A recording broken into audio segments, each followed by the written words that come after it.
Yeah, I'm going to, I've been deeply inspired in this very room after the Laudato Si chapter 6 on ecological education. This meant for me and for the colleagues I work with that we had to make science education, which had been our work for 20 years or so, much broader and to care for climate. In fact, this was not new here because, oh, they didn't change the. Okay. Uh, I had made a short description of education at the Pontifical Academy since 25 years. We started in 2001 thanks to Chancellor Marcelo Sanchez Sorondo, science education for the 21st century. And it was exactly in tune with what Magnato just explained.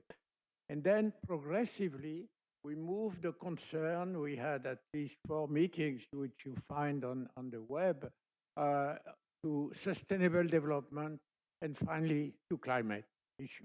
And this is the subject of my talk. So the last decade has been a slow but clear mobilization for climate change education. Well, Laudato Si is really the first global description that we needed in chapter.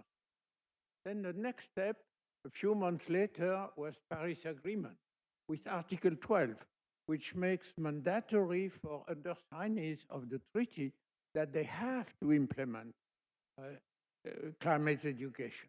Of course, between Article 12 and the reality, there is a long way to go. That's to sustain this long way to go that 2 years later, in 2017, science academies, there are about 113 about in the world, made a statement to press the scientific community to implement climate education. A year later, we created in France an international organization for climate education. I will come to it a bit later. This was a work from our academy, and this body has become a UNESCO Category 2 center and an IPCC observer. So we are close to the heart of the problem. But then the issue of climate education that we have been discussing here became a concern of United Nations, with UNESCO being asked in 2022 to propose a global vision and action. And this was supported 2 years later by the World Bank. And an interesting point, which was not mentioned today, you know about PISA, this regular investigation of the knowledge of students at the age of 15. And the 2029 next PISA round will include questions about climate education. Well, this is good, but depends how the questions are raised. Are they or are they not connected to what we have discussed today, namely holistic vision, solidarity, and so maybe we have to watch on that. Now, if we look at the UNESCO picture, we clearly see that in 2022, the understanding and the presence actually in schools of climate change education is first minimal, it's 17%, and also unevenly distributed among the various continents. So this study is inspiring, but if there is such a little implementation, we have learned that there is a strong demand for climate education.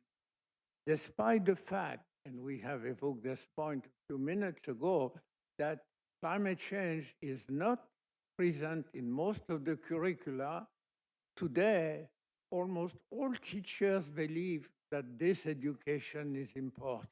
But most of a large fraction of them, 30% maybe or more, feel that they are unable to teach it.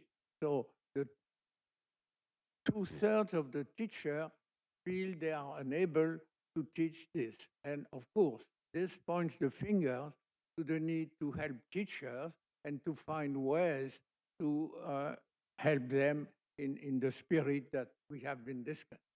So UNESCO first.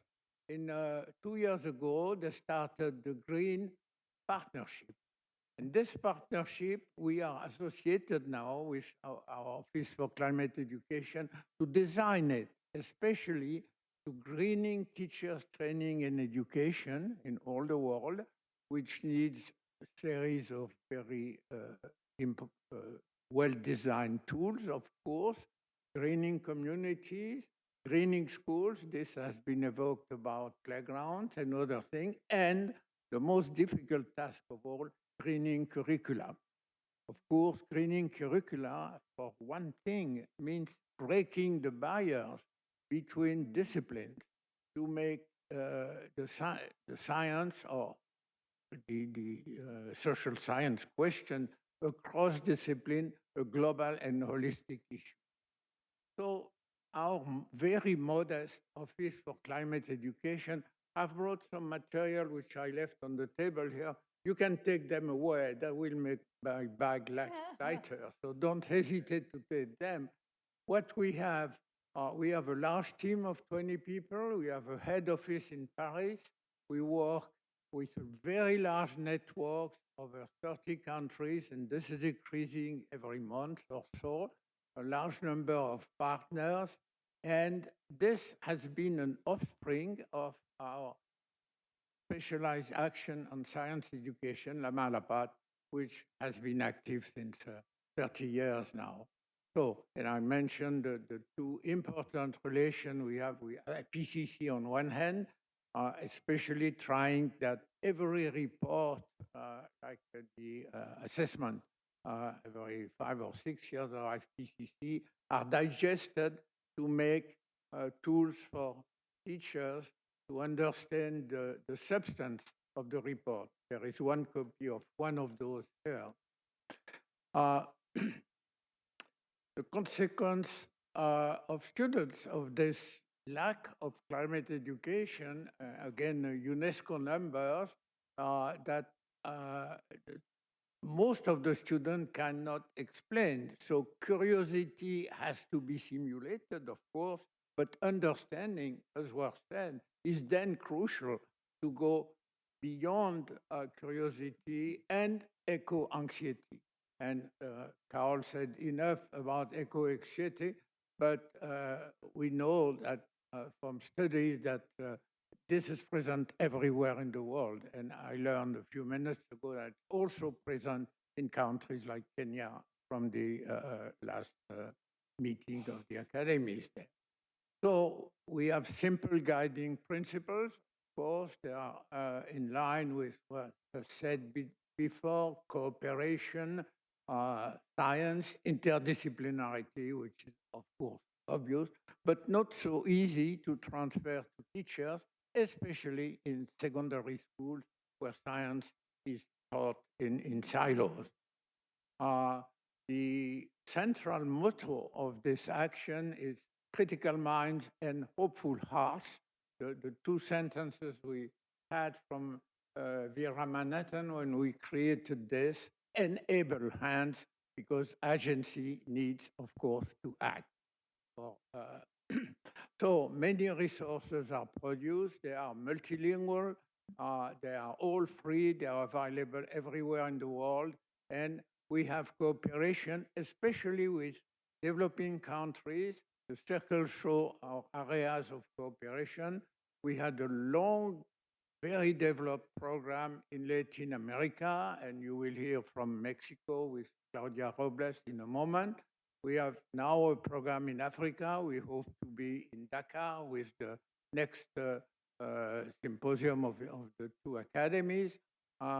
And in each case, there are areas where indigenous population, and I must say that we have not been sufficiently careful in the braiding issue, which was raised today. And certainly this is an effort that the office has to do for the resources that we build to be better testifying that braiding is possible, which is not obvious to many teachers, especially when they are trained with modern science. Now, a last point, and that's the end of my talk. What happens at the COP? At Glasgow, we decided we should try to make a teacher's COP in parallel with the main COP. We have done that with a few teachers. We have repeated it in Dubai. And this year in Belém, we repeat it with UNESCO jointly. And we have opened a competition among teachers worldwide in all the countries we collaborate with. We receive over 500 proposals. We selected 300 projects, and 10 laureates will be present in Belém. But, and that's why it deserves the name Teachers Cup, there will be 1,000 teachers everywhere in the world in line with the Teachers Cup in Belém, contributing in real time and making proposals to be discussed by the 10 laureates. So this is an ascending way, and we hope to continue at COP31 with some of you. Of course, the role of the youth was discussed. I don't go further. It's central in the planetary call of action for climate resilience, which was proposed by the two Pontifical Academies last year. People-centered, indigenous community, climate literacy for all, and in the sense of braiding, and of course, the difficult task, school curricula, and deep understanding which go together. Thank you very much. Bien fait. Très bien. Très intéressant.